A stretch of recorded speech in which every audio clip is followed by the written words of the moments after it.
What was COP26 and what the heck happened in Glasgow? So COP stands for the Conference of the Parties, which, you're right, sounds like either a tearfully boring party or a hedonistic saturnalia with neckties. But actually, it was a meeting held by the United Nations to figure out what the we're going to do about global warming. The purpose of COP26 was to revisit the Paris Climate Accord, which came out of COP21 back in 2015, and make sure that we're all still on track to keep global warming under 1.5 degrees Celsius.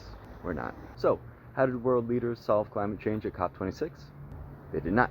The Glasgow Climate Pact is full of incremental solutions which aren't nearly enough to mitigate global warming. And shockingly, this was the first time that fossil fuels were even mentioned in a COP resolution. The delegates agreed to a phase out of coal, but then at the last minute, India and China, the two largest coal-burning nations in the world, changed the language to a phase down. Which is like, come on, was that really necessary? That's like if you smoke 3 packs of cigarettes a day and you said, I'm gonna quit cigarettes 20 years from now.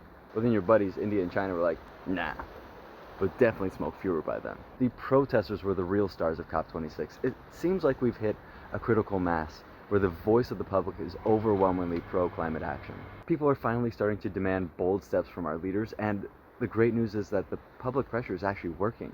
The hundreds of thousands of protesters at Glasgow kept the world's attention on the decisions being made at COP26. So stay engaged. It's working. The window is fast closing on our goal of keeping global warming under 1.5 degrees Celsius, but at least we still have a window.